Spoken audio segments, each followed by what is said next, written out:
Hey, what is up guys? My name is Oleg, this is Bond. Welcome back to the channel. In today's video I'm going to do a review of two different Starking watches.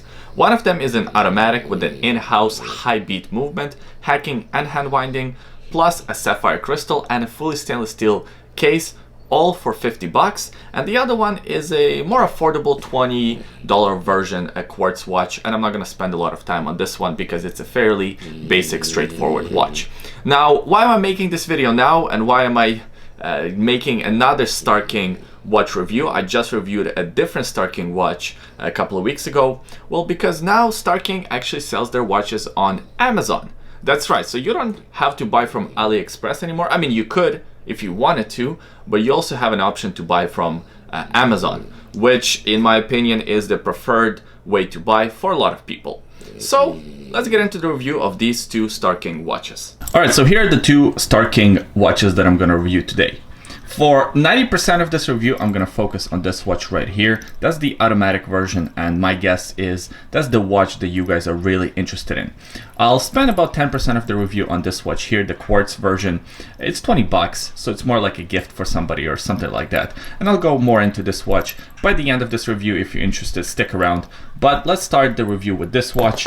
And first of all, let's look at its size and dimensions. So you have a case diameter of 40 millimeters, a lug-to-lug width of almost 47 millimeters, a lug width of 20 millimeters, and the thickness of only 11 millimeters. This is my second Starking watch that I'm reviewing on the channel. The first one is right here. I reviewed this watch a few weeks ago. I liked it. I had a lot of positives to say, but my biggest negative was the size of this watch. I think it's a little bit too large to be a dress watch. It's more like a casual slash fashion watch.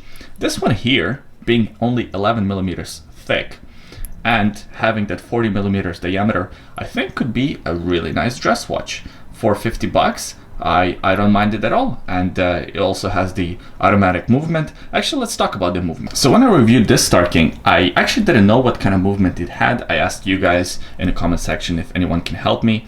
And a lot of you pointed out that Starking actually owns its own movement factory, and this could be their own in-house movement, which makes the watch even more impressive. So it is a high beat, 28,800 beats per hour movement. It's a pretty movement to look at. Obviously, we have a see-through case back here. It's a unidirectional rotor. And my negative with the movement is, I guess, that it's a bit of a loud rotor on this watch. It's a simple three-hand movement with the date function. The date window is at the 3 o'clock position. I don't really like that date window. I think they could have done without one, and the watch would look more attractive. So I guess that's my second negative. I'm kind of starting this review with positives and negatives at the same time, because the design, in my eyes, is a positive. I like that Arabic numerals at the 12, and I like the Arabic numerals at the 6. I like these kind of arrowheads indices for hour markings. I even like the little minutes track on the outside. Kind of a small detail, but it makes telling the time easier. I like these Dauphin style hands. A lot to like about this dial. But the date window is a bit undersized. It's also uneven. It's not evenly aligned. So that is my negative about the dial. For your $50, you get quite a bit of a watch. You do get that high beat movement, as I mentioned. Mine is running fairly accurately. It's within 10 seconds per day. For 50 bucks, automatic movement, not bad at all. I do appreciate the design, although the date window, as I mentioned, could be a little better or maybe taken out altogether. You do get a stainless steel case with the signed crown at the 3 o'clock position with the Starking logo. The finishing on the crown is all high polish, and it's not bad. It looks pretty good. Also, you do get a sapphire crystal. It's a flat piece of sapphire crystal. And as far as the quality of the finishes go, it's pretty good. You can even see there's not much separation between the case and the crystal. Usually that's a big telltale sign of these affordable Chinese watches, that separation between the crystal and the case. This one here looks pretty good. I really like the design and the look and the quality of this watch. So the watch doesn't have a screw down crown. It's just a simple push-pull crown, giving this watch 50 meters of water resistance. Not too bad for a dress watch like this. I think this one had 30 meters. So again, this one is an improvement over the sub seconds hand watch. There's no loom at all. and I again don't mind that at all. This is a dress watch, so having a lume would be extra, and maybe would clutter the dial a little bit too much, so no lume shot for this video today. Also, I should mention that the watch did not come on this leather strap. This is just a cheap leather strap that I bought off of eBay. I'll leave a link in the description below if you guys are interested. But the watch came on this bracelet right here. The bracelet is pretty good. It's a bit tricky because it kind of looks like it's a Jubilee style bracelet. However, it is not. Each one of these links is one solid link that is kind of cut in this manner to make it seem like it's a Jubilee style bracelet.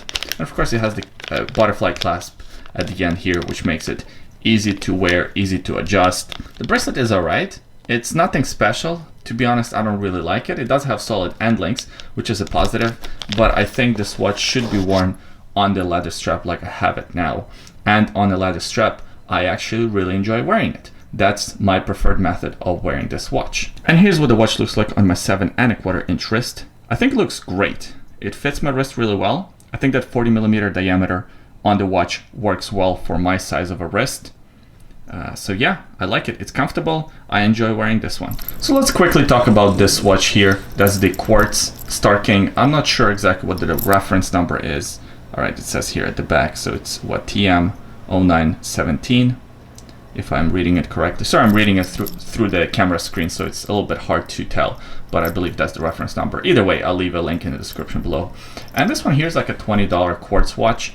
And to be honest, not much to it. It's not a sapphire crystal, it's just a mineral crystal of some sorts. They say it's Hardlex, but it's not Hardlex because Hardlex is proprietary to Seiko watches. It's a mineral crystal of some sort.